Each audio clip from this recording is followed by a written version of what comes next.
오늘 장 딱 3가지만 기억하시면 됩니다. 3포인트에서 정리해드리겠습니다. 함께 하실 분, 대범 투자자분의 조성일 대표 모셨습니다. 안녕하세요. 네, 안녕하세요. 네, 오늘의 첫 번째 포인트 알아봅니다. 제약바이오 뜨겁습니다. 그런데 약간은 좀 식은 듯한 종목분들부터 알아보도록 하죠. 불과 한두 주 전만 하더라도 이 코로나, 엠폭스 관련된 종목군들이 급등을 했었는데 요즘 들어서는 상승분을 빠르게 반납하는 모습을 나타내고 있습니다. 어떤 시각으로 좀 봐야 될지 대표님 시각 어떠세요?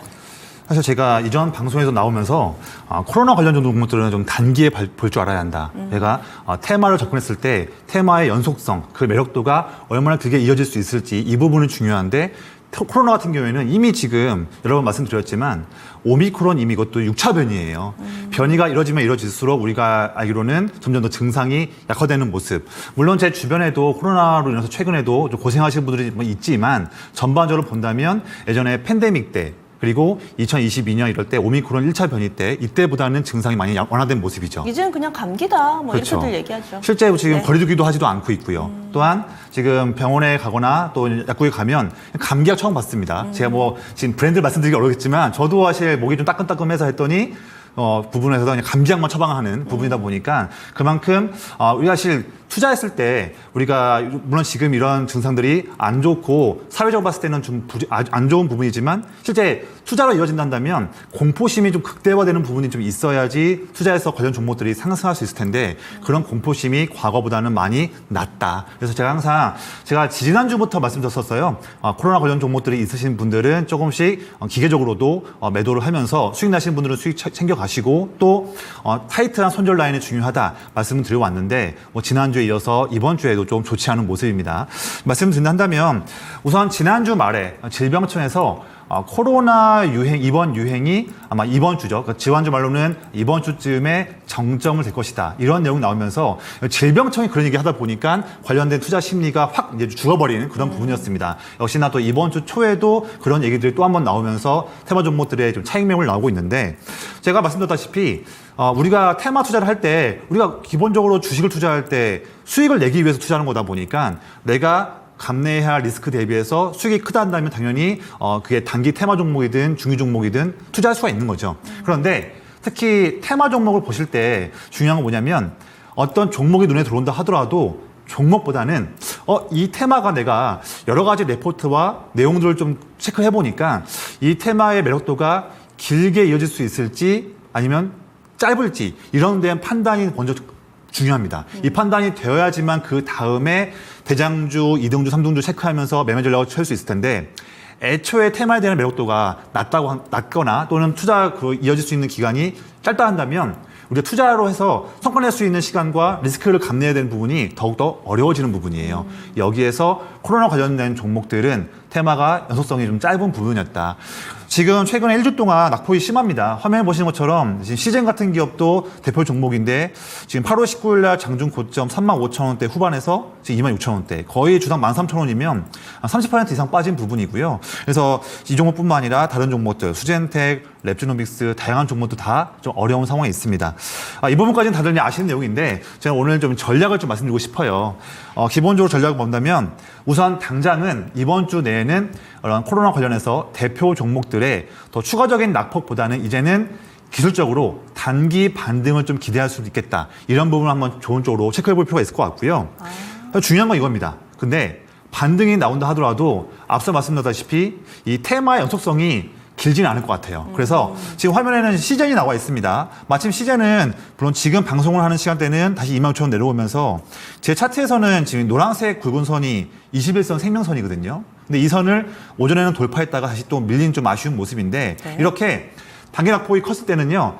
빠르게 21선 하회했다 하더라도 다시 21선까지 붙여주는 모습이 중요합니다. 그런데 저는 사실 오늘 가져온 대본에서 시젠이 다른 종목들 대비해서 가장 먼저 21선을 하회했다가 장중에 오늘 올라와줬는데 결국에는 또 오후 때 투자심이 꺾이면서 또 매물 나오는 상황이거든요.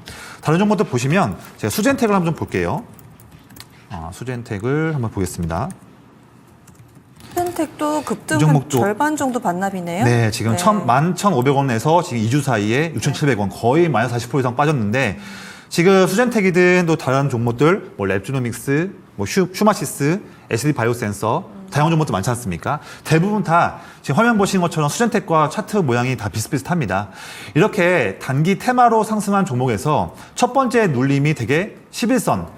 그 부분에서 지지가 안 나오면 다음엔 21선에서 지지받기 마련인데 지금 코로나 종목들은 대부분 다 21선도 지키지 못하고 다 크게 더 밀린 상황입니다. 그래서 지금 이번 주나 다음 주까지는 저는 코로나 관련해서 호재가 나오지 않는다 하더라도 단기 반등은 좀 나올 수 있겠다. 하지만 그 반등에 대한 폭을 너무 욕심부려서 멀리 보진 마시고요.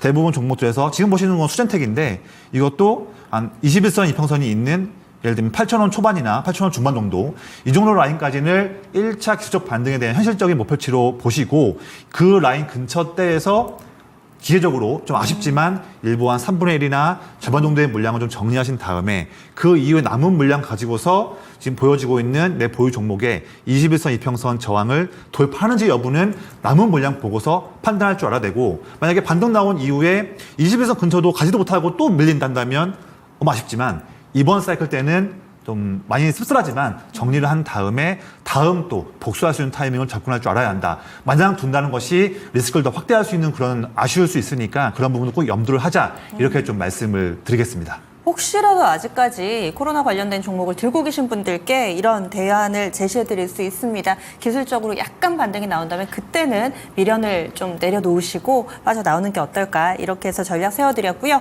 다음 두 번째 넘어가겠습니다. 제약바이오 하반규 주도 섹터 등극. 여기에 이제는 이견이 없지 않을까라는 생각도 해봅니다. 코스닥 1위도 제약바이오 섹터가 됐고요. 오늘도 자금이 이쪽으로 상당히 많이 집중이 되고 있는 상황입니다. 그 가운데서 또 종목별로 희비가 엇갈리고 있어서 일단 전체적으로 제약바이오가 하반기에 달라진 모습을 나타내는 배경부터 좀 짚어볼까요? 우선 가장 크게 두 가지가 좀 있죠.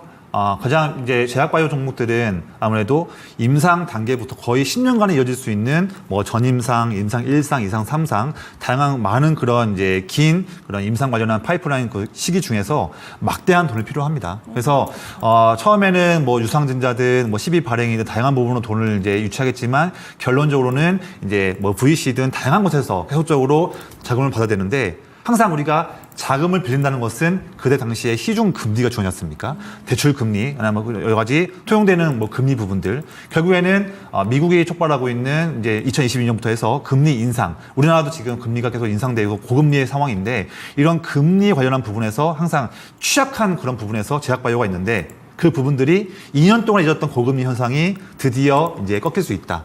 먼저 아시겠지만 6월 달 초에 ECB에서 먼저 금리 인하한 다음에 영국, 캐나다 같이 따라왔는데 이제 미국도 뭐 지난주에 잭슨홀 미팅에서 좋은 내용 나왔죠. 파월 의장이 이제 대놓고 금리 인하할 수 있는 사이클을 내게 하면서 우리가 이제 9월 달에 뭐 예상치로는 지금 9월 달에 25bp, 그다음에 11월 달에 25bp 이렇게 기본적으로 2번 정도 금리를 인하할 걸로 전망이 되고 있는데 드디어 연준의 금리 정책이 바뀔 수 있는 변곡점, 우리가 영어로는 이제 피벗이라고 하는데 전환점이지 않습니까? 피벗의 신호통이 열린 부분, 여기에서 자 그러면 제약바이오 기업들이 2년 전, 1년 전, 올 상반기 뭐 7월, 8월, 9월 이때보다도 앞으로는 자금을 융통하거나 빌릴 때 더욱더 저렴한, 예전보다는 저렴한 그런 비용으로 조달할 수가 있겠다. 정말 중요한 부분이었습니까? 이 부분이 바뀐 부분이고, 자, 두 번째로는요.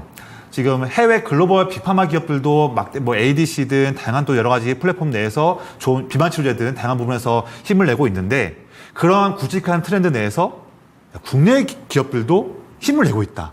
이전까지는 뭐 2015년대 한미약품이나 정말 소수의 기업들만 글로벌 빅 플레이어로도 발돋움할 수 있는 그런 스텝을 밟았지만 점점 더 최근에는 얼마 전에도 아시다시피 뭐 유한양행 그리고 올 초에 또 알테오젠 또 다양한 기업들이 라이센스 아웃을 하면서 좋은 성과를 내고 있습니다. 그래서 이제 우리 기업들도 물론 아직까지도 글로벌 빅파마들의 그런 성과에 비빌 수는 없어요. 하지만 조금씩 그 틈새를 국내 K바이오 기업들이 도전하고 있고 성과를 내고 있다. 이런 그런 매우 기분 좋은 균열이 국내 시장 제약바이오의 투자 심리가 좋아지고 있고요. 지금도 제가 준비한 화면이 하나 있는데요. 보시면 지금 현재 우리가 지금 올해 말과 내년 초쯤에 국내 대표 제약바이오 기업들 중에서 우리 기술 이전, 그러니까 임상 1상이나 2상 정도까지 진행하면서 이 부분에서 기술력을 인정받아서 글로벌 빅파마 기업들의 기술을 이전하면서 마일스톤과 차후에 판매됐을 때의 일정 비율 수취하는 로열티, 이 두 가지 수입을 가질 수 있는 기술 이전, 이 부분에 대해서 기대하는 기업들이 많이 있는데 과거에는 이런 기업들이 별로 없었거든요. 2015년, 2010년대 후반만 하더라도 뭐 한미약품 뭐 정말 몇 개 없었습니다. 그런데 화면 보시다시피 당장 지금 성과가 나온 것 외에도 기대할 수 있는 거 봤을 때 뭐 알테오젠, 삼천당 제약, 리아켄바이오, 에비엘바이오 좀 많은 기업들이 또 올 하반기에도 기대되는 부분이고요. 더 나가서 우리가 항상 제약바이오가 네.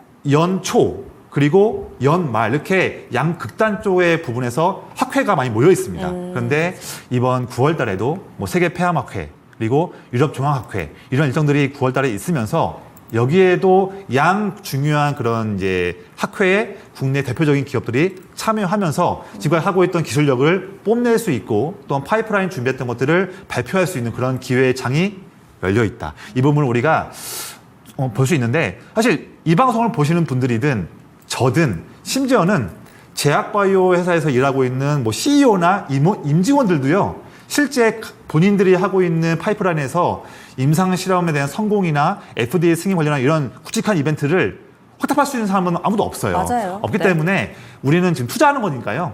그런 기대감에 의해서 또한 돈이 몰리는 부분에 의해서 정말 그게 길게 이어질 수 있는 매력도가 높은 그런 종목들에 대해서 스터디를 하고 투자하면서 너무 큰 욕심보다는 짧게 이익 실현을 하면서 플레이를 하자. 그런 측면을 본다면 올 하반기에 제약바이오는 좋은 투자 수단이다. 이렇게 말씀드리겠습니다. 제가 좀 서두가 좀 길었는데 제가 오늘 좀 준비한 내용 중에서 제약바이오 기업들 만약에 혹시나 아직까지도 네. 갈팡질팡하고 어떤 종목들을 투자해야 할지 모르시는 분들이 있을 것 같아요. 뭐 혼자서도 투자를 잘 하시는 분들은 또 각자의 플레이대로 하시면 되겠지만 방송 보시는 분 중에서 도저히 난 모르겠다. 그래서 지금 방송 나오신 전문가님께서 좀 답을 달라 하신다면 제가 전략 한 3가지 정도를 좀 짧게 요약해서 네. 말씀드리고 싶어요. 첫 번째로는요. 올 하반기에도 앞서 설명드렸던 그 자료에도 있었지만 하반기에 시장에서 기대감이 높은 그런 임상 일정과 또 이슈를 보유하고 있는 기업들. 그래서 방송 시간이 좀 제한된 시간이어서 짧게 말씀드리겠지만 네. 기대감이 있는 임상을 갖고 있는 기업들이 하반기 때 뭐 알테오젠, ABL바이오, 리아켄바이오, 그리고 ST팜, 한올바이오 파마 이런 기업들 제가 좀 추려서 말씀드리겠고요. 또 이슈가 또 중요한 게 있죠. 2가지가 있는데 미국이 중국 제약바이오를 억압하면서 본다면 우리가 생물보안법 더욱더 매력도가 높아지고 있습니다. 네. 관련해서 삼성바이오로직스나 ST팜이나 바이낸스 같이 CDMO 기업들 체크할 필요가 있겠고요. 저는 지금 주가가 다 올라간 건 아닌 것 같아요. 더 상승할 수 있는 여력이 있을 것 같고 또한 비만 치료제 여전히 지금 빅파마인 노보노디스크, 일라일릴리가 지금 여전히 지금도 좋은 모멘텀 가지고서 잘 나가고 있는 부분이고 하반기에도 관련해서 또 이슈가 또 한번 또 좋을 수 있기 때문에 관련 기업들 체크할 필요가 있겠다 말씀드리겠습니다. 2번째 전략으로는요. 좀 어려울 수 있는 내용인데 독자적인 제약바이오 관련해서 플랫폼을 보유한 기업들을 꼭 체크할 줄 알아야 돼요. 이런 플랫폼을 본연 기술력이 뛰어난 플랫폼 갖고 있는 기업이 그런 기업에서 더 타 빅파마 기업들에게 라이센스 하수할 수 있는 확률이 높아질 수 있거든요. 본다면 우리가 이것도 좀 어려운 내용인데 자세한 내용들 제가 또 다음 방송 때도 말씀도 드릴게요.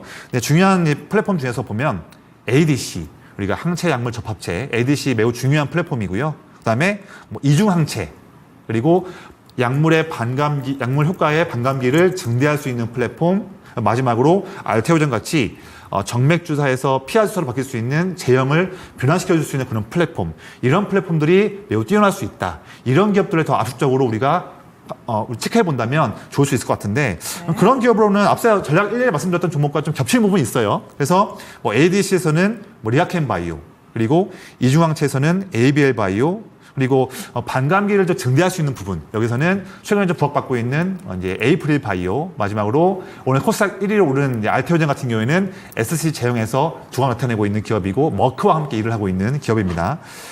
전략 3번째는요. 제가 준비한 표가 하나 있어요. 다 어려우신 분들은요. 이런 부분 보면 될 것 같아요. 결국 큰 돈들이 메이저 수급들이 최근 3개월 내에 집중해서 돈이 모이고 있는 기업들이 한번 체크를 먼저 해보자. 이런 네. 측면도 좋은 아이디어인데 제가 표를 한번 준비했습니다. 6월 3일 월요일부터 어제 8월 26일까지 최근 한 2개월 한 후반쯤 되죠. 이 기간 동안에 외국인 기관 도합해서 메이저 순매수가 많이 사고 있는 종목들, 반대로 본다면 개인들이 순매도를 하고 있는 기업들을 본 거예요. 아, 그래서 개인 투자자 순매도가 네, 그렇게 좀 표현한 겁니다. 예, 표현하고. 왜냐하면 외국인 따로, 기관 따로 한다면 표가 두 개다 보니까 편하게 네. 개인 순매도가 많이 나온 종목들을 가지고서 표현했는데, 화면 보시다시피 가장 중요한 건 이거예요. 그 기업의 어제 기준으로 시가총액 대비, 시가총액 대비해서 최근 3개월 동안에 개인이 순매도하는 그런 비율을 표로 한번 순위를 내봤습니다. 자, 메디톡스, 리아켄바이오, 바이넥스 녹십자, 대웅제약, 종근당, 알테오젠. 보시면 지금 제가 표를 해보면 5%에서 2%까지를 제가 표를 해봤거든요. 네. 앞서 말씀드렸던 전략 1, 전략 2에 해당한 종목들이 있어요. 겹치는 부분도 있는 네. 거죠. 이런 트렌드만 보시고서 압축을 해도 우리가 투자할 때 부족함이 없다. 너무 조그만 기업들 매매하시기보다는 그런 기업들은 제약바이오 그 종목에 매우 잘 아시는 분들은 매매하셔도 될 것 같고요. 잘 모르겠다 하시는 분들은 이런 종목들로만 압축해도 투자할 때 하반기 때 우리가 좋은 수익을 기대할 수 있겠다. 이렇게 좀 말씀을 드릴게요. 전략이 좀 많이 있었는데 네. 종목을 그래서 1, 2, 3 포함해서 네. 종목 제가 3가지를 좀 추려봤습니다. 오, 또 친절하게 추려주시기까지 하셨어요. 네, 이 방송 네. 보시는 분들께 이 20분의 시간이 네. 매우 귀한 시간 될 수 있게끔 제가 추려봤는데요. 전략 1, 2, 3을 통틀어서 제가 고른 종목은 뭐냐면 네. 세 가지인데 첫 번째로는 리가켄 바이오, 리가켄바이오. 그리고 두 번째로는 ABL 바이오, 마지막으로는 바이넥스 종목을 지금 타이밍에도 우리가 좀 뭐 9월이든 좀 네. 멀리 봤을 때 올 하반기까지도 여유 있게 보시는 종목들로 지금 타이밍에서 제가 관심 종목으로 좀 말씀을 드리겠습니다. 저는 말씀해 주신 동안에 빠른 눈으로 제가 교집합을 계속 찾고 있었거든요. 네네. 말씀을 드려야지 이러고 있었는데 네네. 또 친절하게 종목을 3개를 딱 꼽아주셨어요. 사실 제약바이오 어렵습니다. 이거 잘한다 저거 잘한다 하는데 다 잘하는 이 교집합에 있는 수급까지도 그러니까 개인의 수급을 메이저에서 받아가는 이런 부분까지 함께 체크를 해주셔서요. 종목 3가지 알려드렸습니다. 다음 마지막 넘어가겠습니다. 마지막으로는 결국에는 이번 주는 엔비디아 실적에 시선이 쏠립니다. 가장 중요한 이벤트인데요. 이를 앞두고서 오늘도 SK하이닉스, 엔비디아는 간밤에 한 2% 밀렸는데 장중에 3% 넘게 하락하기도 했습니다. 하이닉스 벌써 닷새 연속해서 밀리고 있고, 그리고 또 일각에서는 제약바이오가 이렇게 잘 가는 이유가 반도체도 못 가고 뭐 자동차도 못 가고 2차전지도 못 가니까 제약바이오로 돈이 가는 거 아니냐 이런 맞습니다. 시각들도 네. 있습니다. 과연 엔비디아 실적을 전후로 해서 어떤 움직임을 예상하고 계세요? 네. 우선은 지금 지난주에 연준이 드디어 잭슨홀 미팅에서 파월 의장이 금리 인하 선언을 하면서 이제 8월 초부터 있었던 굵직한 그런 이벤트들은 다 끝났습니다. 이제 마지막 증시의 변곡점을 나타낼 수 있는 가장 중요한 이벤트가 우리 시간으로 29일 새벽 6시에 나오는 엔비디아 실적 발표가 있습니다. 어떻게 보면 이제 9월달, 10월달 글로벌 증시 흐름을 좌우할 수 있는 그런 최대 빅 이벤트라고 말씀드리고 있고요. 특히 제가 좀 해외 외신에서 나온 내용을 봤을 때 이번 발표를 봤을 때 2가지 중요한 그런 키워드가 있더라고요. 첫 번째는 뭐냐면 이번 엔비디아의 이벤트는 1년에 4번 열리는 미국에 있는 슈퍼볼과 같다. 슈퍼볼, 이런 네. 내용도 있고요. 두 번째로는 엔비디아의 이번 이벤트는 AI 시장 전망의 심장과 패다. 이만큼 정말로 중요한 키워드들이 다 있는 부분이라서 맞아요. 더 중요한 부분이고 이번 주에 반도체 기업들이 좀 쉬고 있는 부분도 좀 기대감도 있겠지만 불확실성 부분이 좀 조심스러운 부분이 있는 것 같습니다. 근데 최근에 6개 분기 연속으로 엔비디아가 그 당시 때마다 시장 예상했던 그 매출과 영업이익과 가이던스 모두 다 예상치를 뛰어넘는 실적을 보였어요. 6개 분기 연속으로. 근데 이번 때에는 최근에 특히 올해에도 보면 엔비디아의 그 예상치 이익이 증가하는 그런 증감률이 조금씩 꺾이고 있는 흐름도 우리가 무시할 수는 없거든요. 그래서 이번에도 매출 영업이익은 잘 나올 겁니다. 왜냐하면 7월달 TSMC 매출이 잘 나왔기 때문에. 하지만 지금 보면 전략 말씀드릴게요. 우리가 엔비디아 가이던스가 매우 중요한데 이 부분을 누구도 확답할 수는 없다. 그래서 반도체 기업들 올 하반기에도 HBM 잘하는 기업과 DRAM 업황 성장하는 기업 이 2가지 모멘텀에 엮여있는 기업들은 하반기 때 투자할 필요가 있기는 하지만 너무 지금부터 우리가 매우 그 공격적인 선침의 매매를 하기보다는 내일 한번 좀 더 보수적으로 보고요. 만약에 지금 관심 있는 종목이 주가가 10,000원이라서 많이 빠져가지고 이 10,000원 정도 사면 좋을 것 같은데 지금 좀 사볼까 이런 관점보다는 오히려 10,000원보다 좀 높다고 하더라도 이번 29일 날 아침 새벽 6시 때 엔비디아 이벤트 나오고 나서 국내 증시 정규장에서 이제 반응이 나오겠죠. 그 반응까지 보고 29일 날 오전 우리나라 시간으로 오전 뭐 10시나 12시 정도, 이 정도까지 단기 매물 소화하면서 나오고 있는 그런 흐름, 여기까지 보면서 그 다음에 종목들을 한번 보자. 좀 더는 한 발짝 조금 물러나서 보수적으로 좀 보시기를 말씀드리겠다. 너무 공격적으로 네. 선침해 하지는 말자. 이런 말씀을 조금 제가 드리겠습니다. 예측 매매보다 확인 매매, IT 섹터에서는 이렇게 전략을 먼저 주셨는데 그 가운데서도 우리가 좀 관심 가져볼 만한 종목이 있을까요? 네, 제가 항상 강조드리는 종목인데 제가 또 매번 방송 때마다도 반도체 종목들은 공략을 꼭 해야 되기 때문에 말씀드리겠지만 시간 관계상 좀 종목들 4가지만 빠르게 말씀드린다 한다면요. 저는 제 머릿속에서는 저는 공략할 종목으로 첫 번째 한미반도체, 그다음에 이오테크닉스, 그리고 PSK 홀딩스, 마지막으로 주성 엔지니어링, HBM의 성장과 디램업황 성장의 부분에서 둘 다를 다 취할 수 있는 종목 중에 4가지로 말씀을 좀 드리겠습니다. 지난주에 원희가 EPS 주셨는데 이 종목 원이어패스는 특히나 이제 디램 성장 부분에서 좀 더 치우쳐 있는 종목이고요. 저 오늘 말씀드리는 포인트는 그것도 좋은 종목인데 네. 2가지 아이디어에 다 엮일 수 있는 같이. 종목으로 좀 더 추려서 좀 말씀을 드렸습니다. 좀 더 깐깐하게 엄격하게 종목을 골라주신 것 같아요. 네. 알겠습니다. 그래서 이 엔비디아의 실적 발표를 전후로 해서 어떤 부분들을 봐야 될지까지 또 꼼꼼하게 챙겨주셨어요. 오늘 여기서 인사 나누겠습니다. 말씀 고맙습니다.